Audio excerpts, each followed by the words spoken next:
Após visitar o ex-presidente inelegível, condenado e preso, Jair Messias Bolsonaro, Michele Bolsonaro publicou nas suas redes sociais um vídeo do governador de São Paulo, Tarcísio de Freitas, com críticas diretas ao presidente Lula. Ué, mas não era para Michele apoiar o Flávio Bolsonaro? O enteado dela? Será que teve alguma quebra aí? Vamos saber.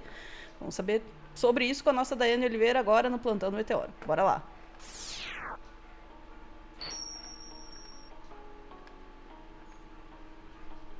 Daiane Oliveira, boa tarde.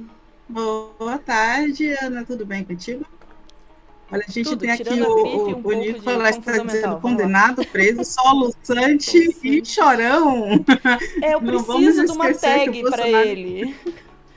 Essa é uma boa. Condenado Ele preso, soluçante chorão. essa, eu gostei do soluçante e chorão também.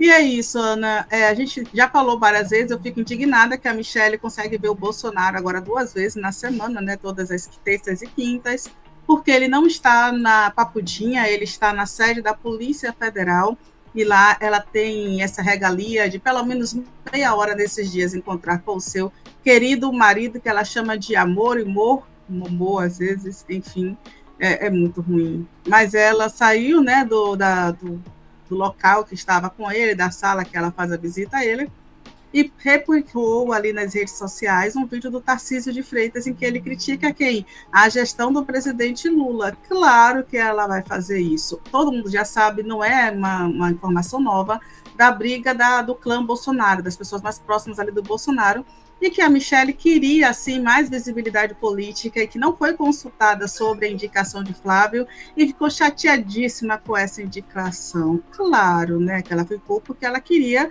ser ali a vice-presidente, um cargo de vice-presidente ao lado de alguém, ou quem sabe ela não queria ser a próxima presidenta do Brasil. Ela nunca exerceu nenhum cargo político, mas essa galera é megalomaníaca, né? Essa galera adora o poder, ainda que seja incompetente para ele. E aí, Ana, eu vou te pedir para trazer o vídeo do Tarcísio, por favor. Vamos ouvir o que o Tarcísio fala, porque parece que eu vivo em uma outra realidade, não a brasileira, e que o Tarcísio não consegue governar bem São Paulo. Mas olha o que ele fala do governo Lula. Socorro, Deus, prestem atenção. Bora lá. Ai, cadê o som? Calma. Acha que a gente está gastando muito no Brasil? A gente está gastando muito ou está gastando pouco? Quando você gasta muito, você tem mais ou menos inflação. Quando você tem mais inflação, o juro sobe ou o juro baixa? Tá vendo? Vocês sabem tudo. É isso que está acontecendo. O país está gastando demais. E o país que gasta demais tem que se financiar. Vai se financiar de duas formas. Ou vai emitir dívida, e aí vai subir taxa de juros, ou vai emitir moeda, vai subir inflação. As duas coisas são ruins. A gente está condenando o nosso desenvolvimento, a gente está perdendo oportunidade, a gente está deixando que legado para a geração futura? O caminho da prosperidade existe? Existe. O caminho da prosperidade é o Estado menos gastador. O caminho da prosperidade é o Estado mais responsável. O caminho da prosperidade é o Estado que gasta menos. Porque o Estado que gasta menos, o Estado que abre a economia, é o Estado que vai ter menos inflação, que vai ter menor taxa de juros, é o Estado que vai cobrar menos imposto, é o Estado que o empresário vai investir mais, é o Estado que vai gerar mais emprego, é o Estado que vai gerar mais oportunidade. É possível? Claro que é. Vou fazer uma pergunta para você. Meu Deus do céu, esse papo. Exatamente.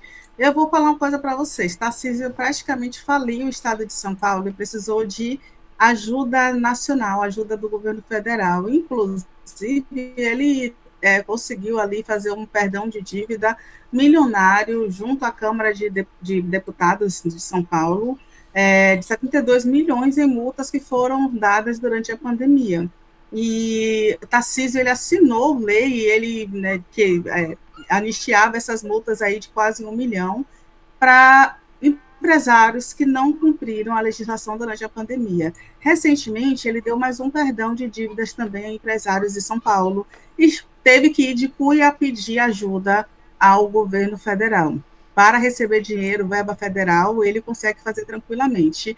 Mas do empresário, que é aquela pessoa que deveria pagar corretamente, não estou falando de pequenos empresários, estou falando de um empresário, aquela galera que faz a máquina girar.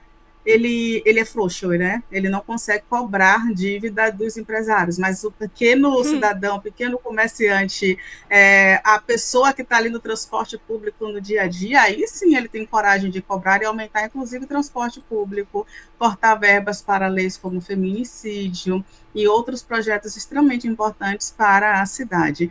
Esse é o Tarcísio e seu modelo de gestão, mas não para por aí, viu, Ana? Por quê? Porque além desse vídeo, que foi o vídeo que a Michelle Bolsonaro replicou, tem mais. O Tarcísio ele está numa campanha, numa corrida eleitoral fortíssima. E aí eu vou te pedir para trazer mais um do Tarcísio de Freitas, falando bem agora do Bolsonaro, porque ele está tentando pegar o espólio, tá? Eu já não estou bem, Daiane. Vamos lá. Quem fez o que o Bolsonaro fez? Ninguém, ninguém. É uma pessoa que nesses anos todos eu nunca vi pensar em outra coisa senão o interesse. Ih, travou. Ainda bem, né? Mas o interesse da população. Eu posso dar tipo, N depoimentos. Ninguém fez o que o Bolsonaro fez.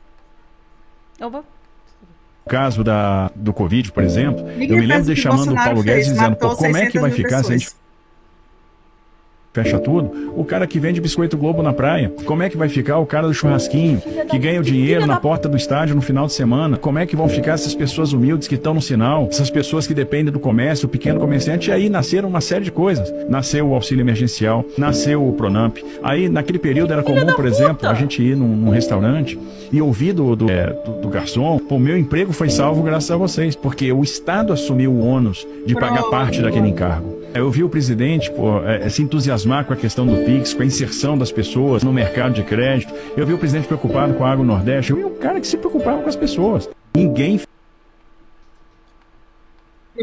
Tá bom, Ana, socorro, Ana, tá bom. É só para a gente entender que o que Tarcísio fala é fake news. Inclusive, a matéria do G1 explica muito bem, né? Enquanto ele está preocupado com a campanha eleitoral, está acontecendo isso em São Paulo. Uma pesquisa recente aponta, eu vou te pedir para trazer a matéria do G1, que 7 em cada 10 moradores da capital paulista se mudariam de cidade, né?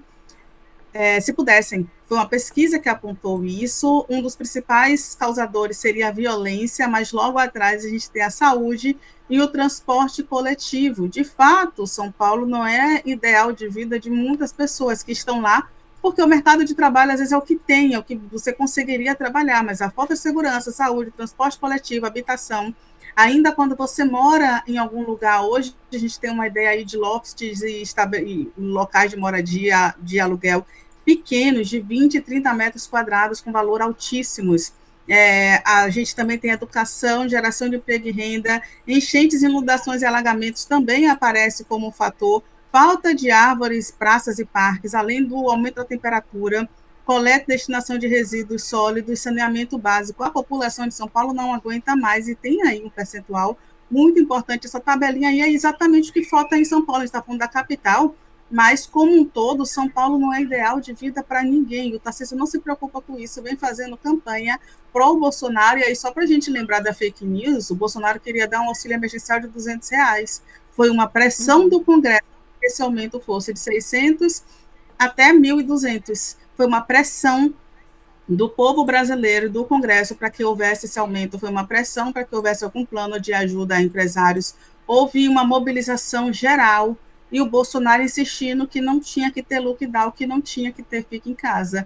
E o Tarcísio agora tentando utilizar esses argumentos como se o Bolsonaro fosse uma excelente pessoa, e a Michelle publicando informações de Tarcísio como se ele fosse a melhor opção para o bolsonarismo em 2026. Pelo menos uma coisa positiva, tá, Ana? Enquanto a gente tem o Lula, né, já no seu processo aí solidificado e mostrando que é um presidente ativo, a direita ainda está se batendo e rachando por um candidato. Então, pelo menos tem um lado positivo nisso tudo.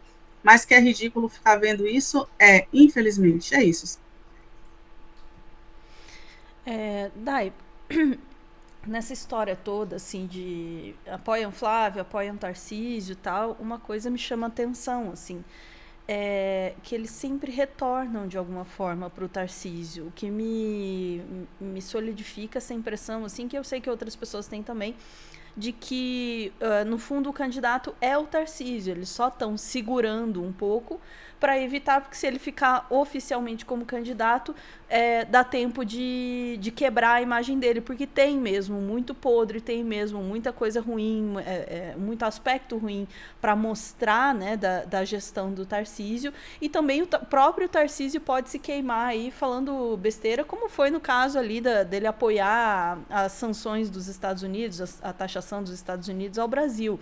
Então, quanto mais tempo ele ficar, né, como candidato oficialmente, mais chance ele tem de quebrar enquanto candidato. E aí fica nessa pataquada, essa enrolação. Não, vai ser o Flávio, não, vai ser o Eduardo, não, vai ser não sei o quê, vai ser não sei o quê. E no final, acho que está ficando claro, assim, até mesmo por essas coisas, assim, que muito provavelmente vai ser Tarcísio e se pá, Tarcísio e Michele, né? O que quer dizer que a gente tem que ficar muito esperto para que essa construção da imagem do Tarcísio ela não se solidifique, porque é uma reescritura da história, né? E, aliás, não apenas uma reescritura da história do Tarcísio, mas uma reescritura da história do próprio Bolsonaro. De embrulhar o estômago, né? Ouvir o Tarcísio descrever a era Bolsonaro como se tivesse sido uma maravilha, né? E vocês me desculpem os expletivos aí durante a fala dele, mas falar que, olha, né, ninguém fez o que Bolsonaro fez durante a pandemia, ele foi maravilhoso. Peraí, né? Mas isso cola, porque vai reescrevendo a história, vai recontando, e para quem interessa, né, o negacionismo pega por interesse também, né? Para quem interessa é fácil de fingir que acredita numa história dessa. Não, foi tudo ótimo no governo Bolsonaro, imagina, o Brasil era super bem visto no exterior, tudo normal durante a pandemia, aqui foi tudo muito bem gerenciado. Para quem quer acreditar, né, essas coisas colam, porque a ideologia e a vontade falam muito mais alto do que a realidade e os fatos. Então, o que a gente tem que tomar muito cuidado é com essa reescritura da história. Esse vai ser um ano fundamental nesse sentido. É importante que nós tenhamos memória, que nós relembremos, que nós falemos sobre o que aconteceu no governo Bolsonaro e sobre como é a realidade de um governo Tarcísio, a violência policial, os problemas todos que São Paulo enfrenta, né, os problemas de energia elétrica, as privatizações, enfim, que a gente mantenha tudo isso em mente. Às vezes as pessoas ficam, puxa, já passou, por que lembrar de tudo isso? É porque é muito fácil a gente se enganar e achar que não aconteceu. E é exatamente isso que eles vão tentar fazer com a gente esse ano, né, Dai? É isso, ficamos por aqui? Ficamos, Ana. É isso, tomando cuidado aí com a reescritura da história, tá? Fiquem bastante espertos com isso. A gente volta em instantes para mais notícias do dia. Bora!